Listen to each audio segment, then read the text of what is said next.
तो आश्चर्य तो होगा।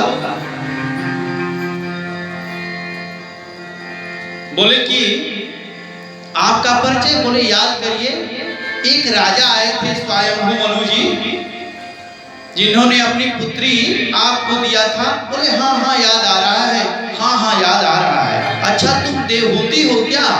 तुम मेरी पत्नी देवहूति? बोली हाँ महाराज। बोले आपको अपने पिता के घर चले जाना चाहिए था, नहीं गई? बोले कैसे जाती? जब पिता कन्यादान कर देता है तो सब कुछ पति ही होता है। पिता के घर से डोली उठती है, पति के घर से तो विदाई होती है। विदाई दोनों जगह होती है, इसलिए मैं नहीं छोड़ के गई। मैं क्यों जाती? लोग क्या कहते? बोले तुमने बहुत कष्ट किया। कुछ खाती पीती कैसे थी? बोले कभी फल खा लेती, कभी सूखे पत्ते खा लेती, कभी ऐसे निराजल रह जाती। बहुत तपस्या की, नेत्रों में आंसू आ गया।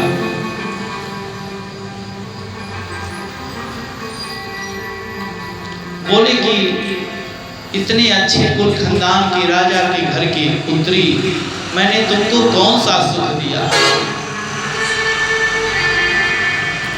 बोले देवहूति अपना नेत्र बंद करो। देवहूति जी ने नेत्र बंद किया। भगवान कर्दम जी महाराज बोले नेत्र खोलो। नेत्र खोलती हैं, बढ़िया सरोवर है। सरोवर में 9 मंजिला मकान बनकर के तैयार है। सब दास दासियां इतने हैं, धन दौलत आभूषण लेकर के सब खड़े हैं उनके स्वागत में। और उनकी उम्र कितनी हो गई? 16 वर्ष की। बोले कि हमको भी थोड़ा सहारा दो। हाथ पकड़ करके उठाती हैं अपने पति को, कहते हैं एक बार हमें भी स्नान करा दो सरोवर में, दोनों साथ रहेंगे। जाकर के स्नान करते हैं। कर्दम जी हो गए 21 वर्ष के, 16 वर्ष की देवहूति जी हो गई। अब तो आनंद ही आनंद है। सब पशु पक्षी सब आनंद से हैं। इसके बाद बहुत आनंद से सब रह रहे हैं। बोले कि अब तो हम लोगों को थोड़ा घूमना फिरना चाहिए। घूमते फिरते हैं, लेकिन बोले कि एक पुत्र हो जाए तो फिर हम बचत जो है वो पूरा करेंगे। एक पुत्र हुई, एक पुत्री हुई। पहले पुत्री एक हुई, दूसरे साल दूसरी पुत्री, तीसरी, चौथी, पांचवी, छठवीं, सातवीं, आठवीं, 9 कन्याएं हो गई कर्दम जी को। 9 कन्या हुई। बोले लो, एक पुत्र की कामना के चक्कर में 9 कन्या हो गई। पुत्र तो हुआ नहीं। ये तो और माया में डाल दिए हमारे नारायण ने।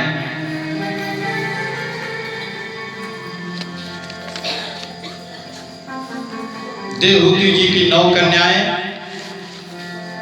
तुष्टो हमद्य कवमानवी मानदाया सुस्त्रसा परमया परमाया च भक्तया।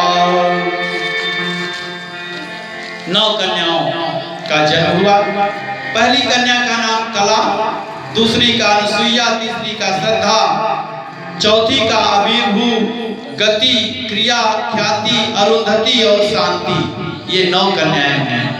9 कन्याओं का विवाह ऋषियों के साथ हुआ। मरीचि, अत्रि, अंगिरा, पुलह, पुलस्त, ऋतु, भृगु, वशिष्ठ और अथर्व। 9 ऋषि हुए। 9 ऋषियों के साथ अपनी पुत्री का विवाह किए। कला का विवाह मरीच के साथ हुआ, अनुसुईया का विवाह अत्रि मुनि के साथ हुआ। सब लोग जानते हैं अत्रि मुनि को, अनुसुईया को सब जानते हैं ना। ये कर्दम जी की पुत्री हैं अनुसुईया। और श्रद्धा अंगिरा मुनि को दिया गया, अभिभूत पुलस्त को, गति पुलह को, क्रिया ऋतु को, ख्याति भृगु जी महाराज को। भृगु जी महाराज गजब थे, परमात्मा को सीधे प्रहार किए थे, उनके हृदय पे लात से मार दिए थे। अब भगवान ने कहा प्रभु आपको चोट तो नहीं लगी, आपके पैर में चोट तो नहीं लगी? ऐसे परमात्मा, कहानी आगे दूसरी कथा बताएंगे फिर। लेकिन अरुंधति वशिष्ठ जी को दी गई। अरुंधति वशिष्ठ की पुत्री है, जो रामचंद्र जी के गुरु हैं वशिष्ठ जी महाराज, अरुंधति उन्हीं की पत्नी। शांति अथर्व मुनि को दी गई। ऋग्वेद, यजुर्वेद, सामवेद, अथर्ववेद, अथर्व जो है उनको शांति। 10वीं संतान के रूप में हमारे नारायण कपिल देव जी आए। कपिल देव जी, कर्दम जी कपिल देव जी को प्रणाम करके, क्योंकि वो तो जानते थे कि परमात्मा अब आज 10वीं संतान के रूप में आ गए। अब तो मेरा वचन पूरा हुआ प्रभु, अब आपको सत कोटि कोटि वंदन है, प्रणाम है, अब मैं चला। अपनी पत्नी देवहूति से बोले कि अपने पुत्र और पुत्रियों को आप देखो, अब मैं जो वचन दिया था वो मैं चल दिया। गए तपस्या करने लगे। देवहूति जी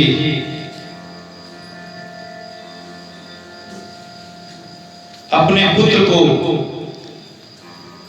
स्नान कराती हैं, वस्त्र पहनाती हैं, चंदन धूप दीप नैवेद्य सब चढ़ाती हैं। जिस आसन पर कर्दम जी बैठते थे, उस आसन पे अपने कपिल देव जी को बैठाई हैं देवहूति जी, और कहती हैं कि बेटा हमारे एक प्रश्न का उत्तर दो, हमारे प्रश्नों के उत्तर दो। बोले कपिल देव जी माता, ये उल्टी गंगा कब से बहने लगी?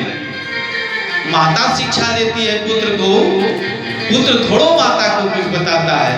हमको कहाँ ज्ञान है कि हम बताएंगे आपको? बोले नहीं, मैं पूछती हूँ, वो आपको बताना पड़ेगा।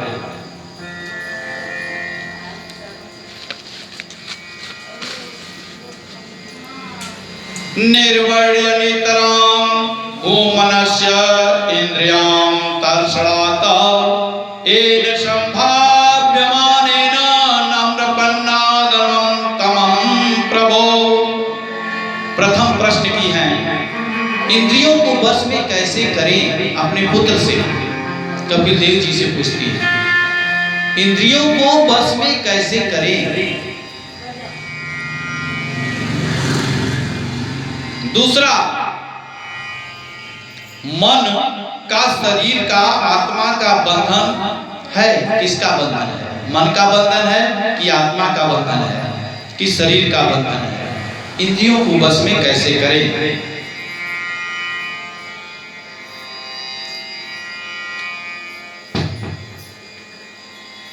कपिल देव जी कहे मन का बंधन है, आत्मा का बंधन नहीं है, आत्मा बंधन में नहीं है, शरीर का बंधन है। हम शरीर को अपना मानते हैं, शरीर के ही पुत्र हैं, शरीर के ही पति हैं, शरीर के ही पत्नी हैं, शरीर के बच्चे हैं। आत्मा तो अमर है, मुक्त है। जब हम मन को मनाते हैं जब मन से हम मानते हैं कि हमारा पुत्र है, वो मोह है, वो बंधन का कारण बन जाता है। पत्नी है, बच्चे हैं, हमारा है, ये घर हमारा है। अगर ऐसी बात होती तो हम क्या घर द्वार लेकर के पैदा होते हैं क्या? लेकर के जाएंगे क्या?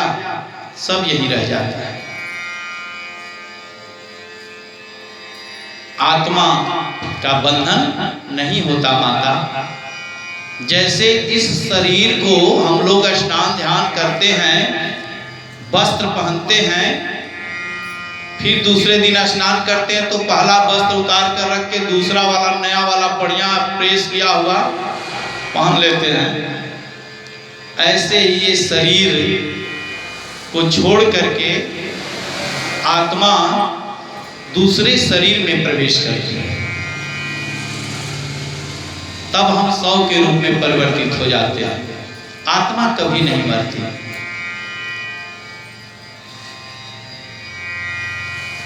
ऐसा देवहूति संवाद हुआ।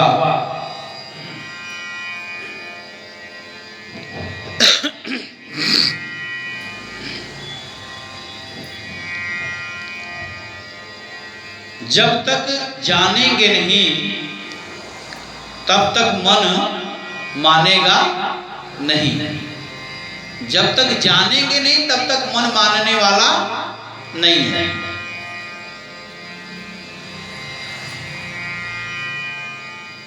देवहूति जी ने सत्संग किया, परमात्मा से वार्तालाप हुई, सत्संग सही संगत मिला।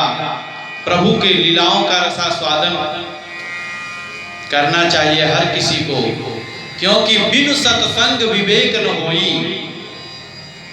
बिना सत्संग के ज्ञान बुद्धि विवेक नहीं हो पाता।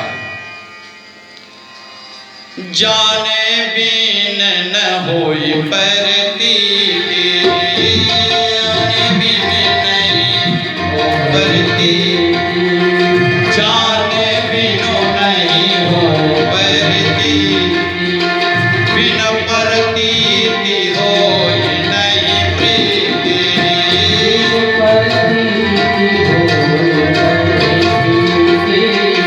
जाने बिन हो नहीं प्रीति, जाने बिन नहीं होय प्रीति, बिन परतीति होय नहीं प्रीति, बिन परतीति होय नहीं प्रीति।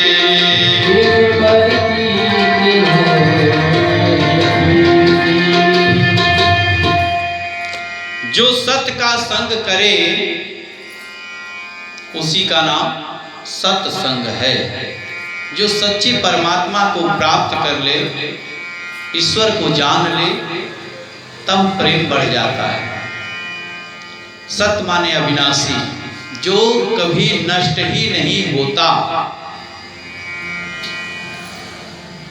वो परमात्मा केवल निराकार ब्रह्म है।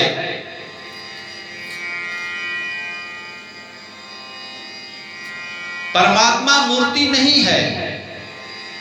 परमात्मा मूर्ति नहीं है। मूर्ति आकार, उसको जो आकार दे दो वो अलग बात है, लेकिन परमात्मा निराकार है। उसको न काट सकते हैं आप,